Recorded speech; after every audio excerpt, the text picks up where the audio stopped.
नमस्कार, मैं आरबी सिंह यादव और आप देख रहे हैं मेरा YouTube channel RB Singh Yadav editor. आज झारखंड में राहुल गांधी ने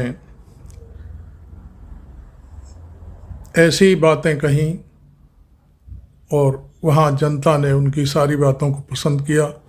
तो आप मेरे चैनल को सब्सक्राइब करें और राहुल गांधी का वहाँ का भाषण है। उन्होंने बच्चों के साथ एक टीम बनाई और उस टीम के जरिए, बच्चों के जरिए सारी बातें जनता से शेयर की। उन्होंने मणिपुर से लेकर चाइना तक और कई राज्यों के बारे में बात की। तो पहले देखिए राहुल गांधी का ये झारखंड में दिया गया भाषण एक सभा के दौरान। मेरा लक्ष्य था कि जो देश में भी आ जाओ आ जाओ यहाँ बैठ जाओ, तुम आगे बैठ जाओ। नहीं यहाँ इस पे बैठ जाओ। शाबाश। तो अच्छा अलंकार, मुझे 2-3 टॉफी दो। पहले काम, जरूरी काम करते हैं पहले, और दो। ये लो। तुम्हारा नाम क्या है? निभा। ये लो।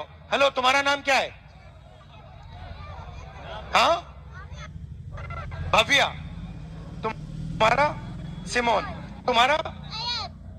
तो मेरे सर पे आज 4 बच्चे बने हुए ऊपर, दिख रहे हैं आप सबको?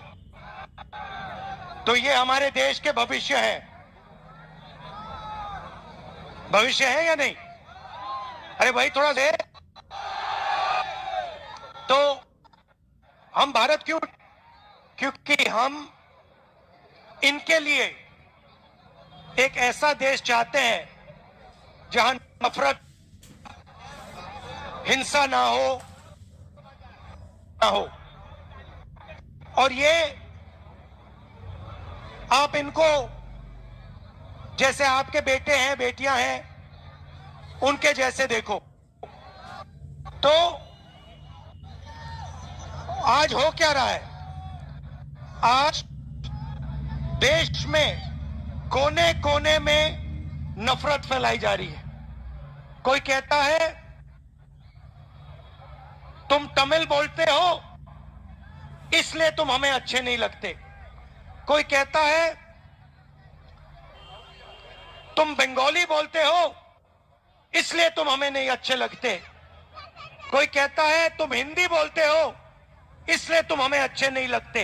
तुम उर्दू बोलते हो इसलिए तुम हमें अच्छे नहीं लगते। या फिर तुम जम्मू कश्मीर के हो इसलिए तुम्हें हम अच्छे नहीं लगते। तुम मणिपुर के हो इसलिए तुम्हारा चेहरा हमें अच्छा नहीं लगता। तुम छत्तीसगढ़ के हो इसलिए तुम हमें अच्छे नहीं लगते। ये देश में कोने कोने में फैलाया जा रहा है। सही बात है।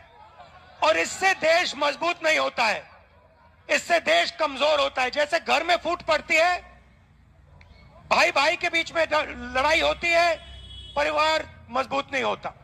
इसी प्रकार बीजेपी और आरएसएस के लोग सब जगह नफरत फैला रहे हैं। तो यात्रा का यही लक्ष्य है कि जो हमारा जो भविष्य है, उनको एक मोहब्बत भरा हिंदुस्तान मिले। अब देखो, 4000 किलोमीटर हम चले कन्याकुमारी से कश्मीर, और आप जैसे लाखों लोग हमसे मिले। और मुझे क्या पता लगा कि इस देश का डीएनए नफरत का डीएनए नहीं है, इस देश का डीएनए मोहब्बत का डीएनए है। ये देखो, मैंने जैसे ये बात बोली सबने ताली बजाई, क्योंकि ये देश मोहब्बत का है, भाईचारे का देश है। इसमें अलग अलग तरीके के लोग रहते हैं, अलग जात के लोग, अलग सोच के लोग, और सब मिलकर प्यार से रहते हैं। अब पिछले साल क्या हुआ, बहुत सारे लोग हमारे पास आए, उन्होंने कहा देखिए आप कन्याकुमारी से कश्मीर चल लिए, 4000 किलोमीटर आप लोगों से मिले, लोगों से आपने बात की, उनकी जो मुश्किलें हैं वो समझी, मगर आप छत्तीसगढ़ तो नहीं आए, आप मणिपुर तो नहीं आए, आप साउथ से नॉर्थ चले, मगर मणिपुर, नॉर्थ ईस्ट, उड़ीसा, छत्तीसगढ़, झारखंड इधर तो आए नहीं। इसलिए हमने दूसरी भारत जोड़ो यात्रा शुरू से लेकर महाराष्ट्र, और इसलिए मैं आपके आज सामने खड़ा हूं। अब इसमें हमने न्याय सब जोड़ दिया, हमने इसको भारत जोड़ो न्याय यात्रा कहा है। क्यों? क्योंकि हमें पता लगा जो हिंसा, नफरत फैल रही है वो अन्याय के कारण फैल रही है। अगर आप मुझसे पूछते कि पहले भारत जोड़ो यात्रा आपने क्या समझा, तो मैं आपको बताऊं, फैला रही है, उसका कारण देश में अन्याय है। किस प्रकार का अन्याय? आर्थिक अन्याय, सामाजिक अन्याय, किसानों के खिलाफ अन्याय, मजदूरों के खिलाफ अन्याय, महिलाओं, ये 5 तरीके के अन्याय देश में आपको सब जगह मिलेंगे। आप भाषण देने से डरती तो नहीं हो ना, घबराती तो नहीं हो ना? अच्छा, आप थोड़ा, अब मुझे आप बताओ, आप हिंदुस्तान में रहना चाहती हो? नहीं, न्याय चाहती हो या अन्याय चाहती हो? मैं न्याय चाहती हूँ। आप हिंसा का हिंदुस्तान चाहती हो, नफरत का हिंदुस्तान चाहती हो, या मोहब्बत का हिंदुस्तान चाहती हो? मैं मोहब्बत का हिंदुस्तान चाहती हूँ। आप मोहब्बत का हिंदुस्तान क्यों चाहती हैं? क्योंकि मुझे अपने भारत देश से बहुत प्यार है। ये देखो कि देखो कितनी मैं अपने देश में नफरत नहीं चाहती हूं, क्योंकि मैं अपने देश से प्यार करती हूं। तो कितने साल की हो तुम बेटा? 10 साल की बच्ची ने कहा कि जो लोग देश में नफरत फैलाते हैं वो देश प्रेमी नहीं है। ये देखिए, इसने सीधा कह दिया 2 मिनट में। अच्छा, अब मुझे बताओ, बड़ी होके क्या बनना चाहती हो? मैं बड़ी होके एक पुलिस ऑफिसर बनना चाहती हूँ। और आप बड़ी होके क्या बनना चाहती हो? डॉक्टर। डॉक्टर। और आप क्या करना चाहते हो? मैं आर्मी बनना चाहता हूँ। क्या? आर्मी बनना चाहते हो, आर्मी में जाना चाहते हो? जाना चाहते हो? जाना चाहता हूँ। आपने अग्निवीर योजना का नाम सुना है? हाँ। सुना है? सुना है? हाँ। समझाओ मुझे, ये अग्निवीर क्या है? फंस गए, मैं समझाता हूं तुम्हें, घबराना नहीं है। यहाँ पे ये तुम्हारा घर है, ठीक है? ये तुम्हारा परिवार है ये, तो मैं तुम्हें अग्निवीर समझाता हूं। इधर देखो, पहले क्या होता था?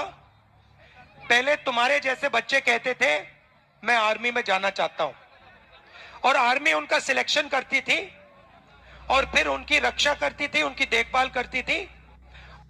पूरी जिंदगी के लिए आर्मी उन लोगों की रक्षा करती थी। सही?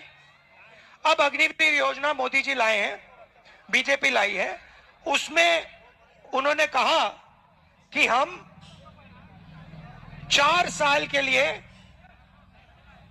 युवाओं को सेना में लेंगे। 4 साल के बाद 3 में से 4 बच्चों को, युवाओं को हम वापस घर भेज देंगे।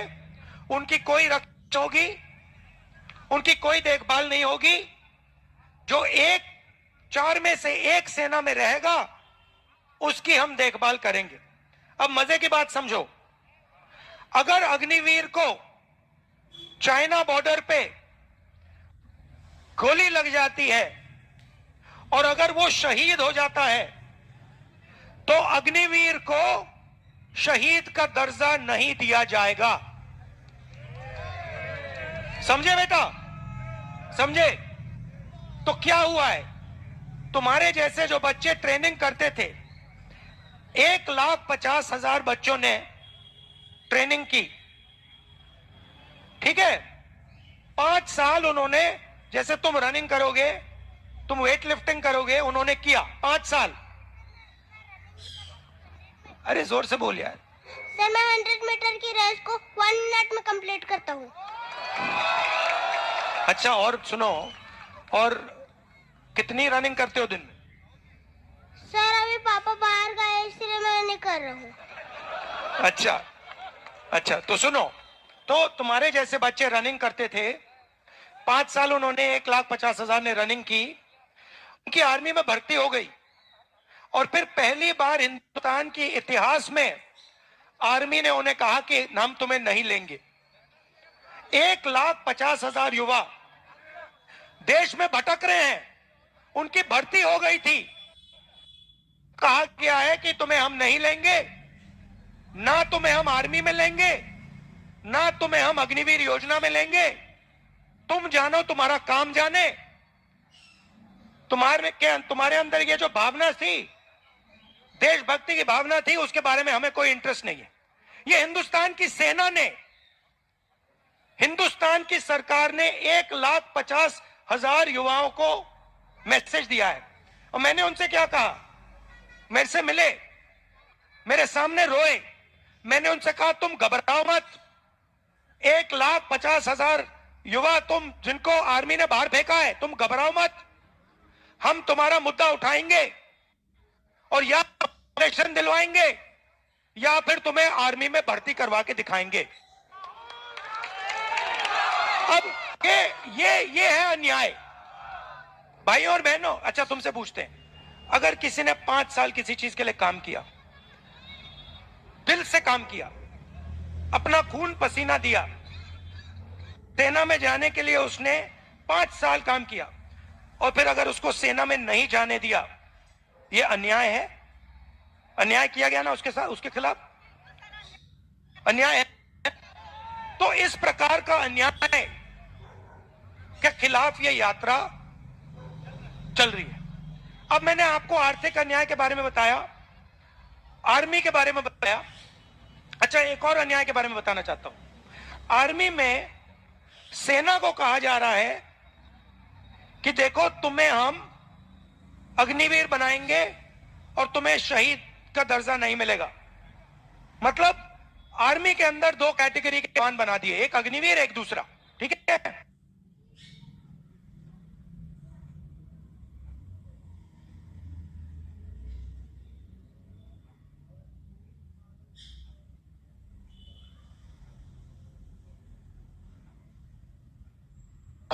कि कंपनियां से खरीदे जा रहे हैं। आप ये बात जानते हो? नहीं। हिंदुस्तान ने ड्रोन खरीदा, कॉन्ट्रैक्ट अडानी जी की कंपनी को गया।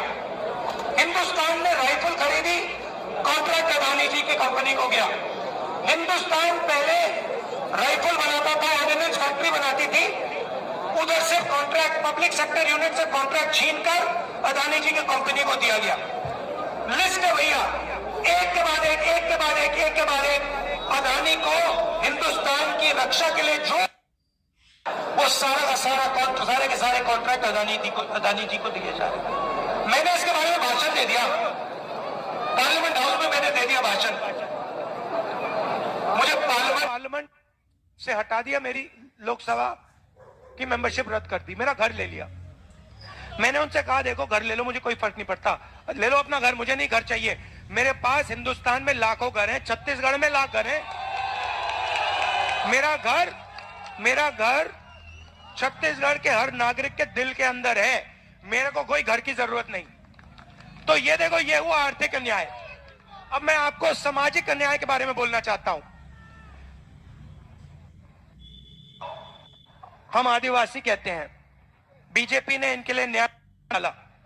वनवासी, आदिवासी का मतलब वो लोग जो सबसे पहले मालिक थे। हम कहते हैं आदिवासियों को कि भैया आप देश के सबसे पहले मालिक हो। उन्होंने उनका नाम बदल दिया, कहते हैं तुम आदिवासी नहीं हो, तुम वनवासी हो, तुम पहले मालिक नहीं हो, तुम वो लोग हो जो जंगल में रहते हो। बात समझ आई? उनसे कह रहे हैं कि तुम्हारी शहर में कोई जगह नहीं है, तुम्हारी कंपनियों में कोई जगह नहीं है, तुम्हारी स्कूलों कॉलेजेस में कोई जगह नहीं है, तुम तो जंगल के हो। देखो देखो कैसा सामाजिक अन्याय ने आदिवासियों के खिलाफ किया। अब मैं पिछड़ों की बात करता हूं, दलितों की बात करता हूं। तुम भी आ जाओ बेटा, स्मार्ट लग रहे हो। भविष्य की टीम बैठी हुई है मेरे साथ। हाँ, हाथ मिलाओ, ये लो।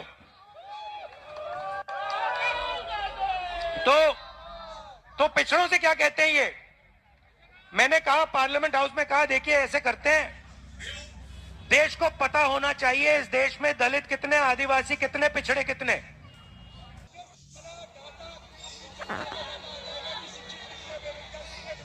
तो जो आपने बोला मैं माइक में बोल देता हूं, इससे सबको पता लग जाएगा कि किस जात के पास क्या क्या है, कितना धन है, कितनी नौकरियां हैं, कितनी देश की भागीदारी है।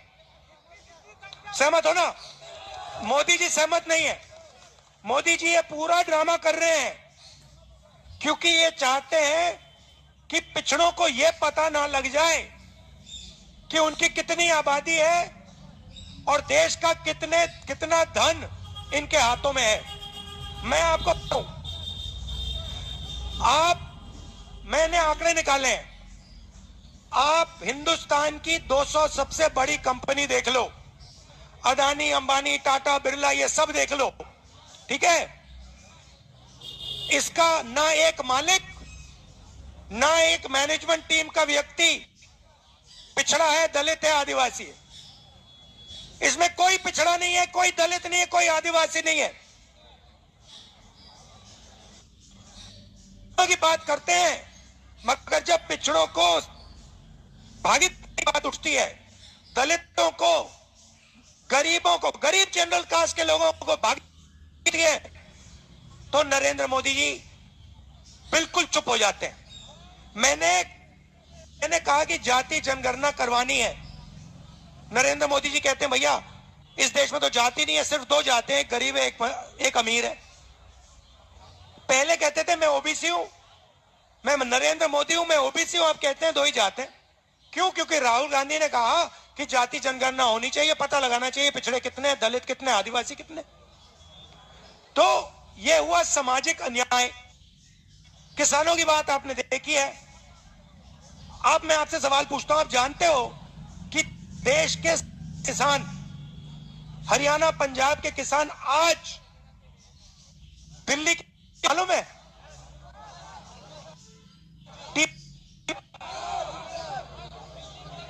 तो उनके खिलाफ अन्याय हो रहा है, मजदूरों के खिलाफ अन्याय हो रहा है, पब्लिक सेक्टर के खिलाफ अन्याय हो रहा है, ड्राइवरों के खिलाफ अन्याय हो रहा है।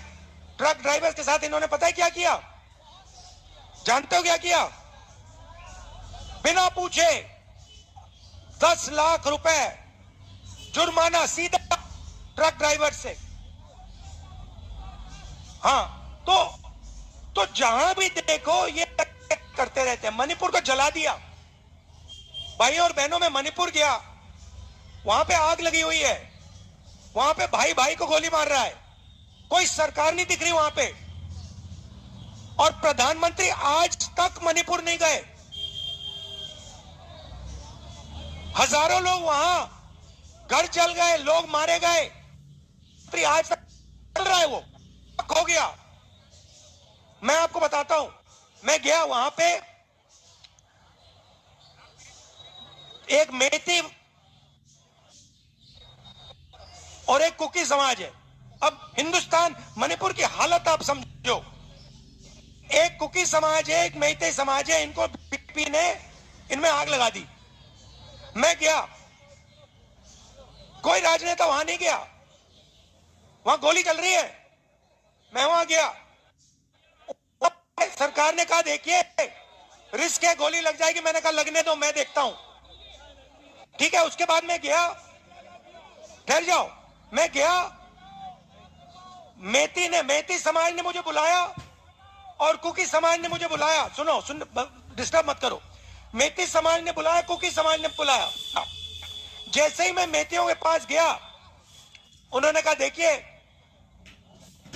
आपको हम चाहते हैं, मगर ये सिक्योरिटी वाले दिख रहे हैं, अगर आपकी सिक्योरिटी में कुकी समाज का हमें कोई मिल गया तो हम उसे वहीं गोली मार देंगे। हमने अपनी सिक्योरिटी में से कुकी समाज के लोगों को निकाला, फिर हम अंदर गए। उसके बाद उनके मिलने के बाद हम कुकी समाज के पास गए, उन्होंने भी हमें बुलाया। जैसे हम उनके पास पहुंचे, वो हमें कहते हैं देखिए आप आइए, मगर आपकी सिक्योरिटी में मेते समाज का कोई मिला उसे हम गोली से उड़ा देंगे। आप मेते समाज के लोगों को अपनी सिक्योरिटी से उतारो। हमने मेते समाज के लोगों को अपनी सिक्योरिटी से उतारा, तब हम अंदर गए। मतलब सरकार का वहां कोई कंट्रोल नहीं है, कोई कंट्रोल नहीं है। वहां पे सिविल वॉर युद्ध चल रहा है। ना मोदी जी गए, ना बीजेपी का वहां कोई नेता जा पा रहा है। आग लगी हुई है। क्यों? क्योंकि औरत फैला दी, एक दूसरे को लड़ा दिया, जला दिया। और ये काम ये राज करते हैं क्योंकि आपकी का पैसा है जो आप दे रहे हो, वो आपके जेब में से लोगों के जेब में चला जाए। आपका नाम क्या है? ये जो हाँ, आपका नाम प्रवीण गुप्ती। ये आपने शर्ट खरीदी ना, प्रवीण गुप्ता जी, आप खरीदी, कितने की खरीदी आपने? 340 रुपए की खरीदी। आपके जेब से गया, सही बात है। अब मुझे बताओ गुप्ता जी, अगर यही शर्ट अदानी जी ने खरीदी होती, उनके जेब में से कितना जीएसटी जाता? उतना ही होता जितना आपके जेब से गया ना। ये न्याय है या अन्याय है? आप अरबपति थोड़ी हो। आपके जेब में से जितना जा रहा है उतना अदानी की जेब में से जा रहा है। आप टैक्स भर रहे हो, जीएसटी भर रहे हो, सारे के सारे गरीब से गरीब व्यक्ति। गुप्ता जी तो दुकान चलाते हैं, अक्षय गुप्ता जी दुकान चलाते, तो पैसा है इनके पास। मगर अगर मजदूर, देश का सबसे गरीब मजदूर यही शर्ट खरीदे, उसके जेब में से भी 18% जाएगी। यह अन्याय हो रहा है। और वो अगर ठीक है, अगर पैसा गुप्ता जी की दुकान को चलाने के लिए जाता और गुप्ता जी अगर 10, 15, 20 लोगों को रोजगार दे पाते तो वो अलग बात। यहां क्या हो रहा है, सारे के सारे लोगों से पैसा जा रहा है अदानी जी की जेब में। भैया मुझे फोन देना, ये फोन जो है ना चाइना का है, ठीक है। इस फोन को यहां हिंदुस्तान में अंबानी जैसे व्यक्ति ने बेचा है, सही? आप देखो, अंबानी ने बेचा है, अदानी ने बेचा है। इस फोन से चाइना के युवाओं को रोजगार मिला। इस फोन से हमारे एक भी, मैं देखता हूं मेरे रिकॉर्डिंग चालू है, शाबाश। इसमें ये मेड इन चाइना फोन है, इससे चाइना के युवाओं को रोजगार मिला। अंबानी को पैसा मिला और चाइना के युवाओं को पैसा मिला। चाइना के प्रोडक्ट को अंबानी ने इधर बेचा और उसको पैसा मिला, दोनों को। मैं चाहता हूं कि सबसे पहले ये जो फोन बने, ये छत्तीसगढ़ में बने, यहां पे,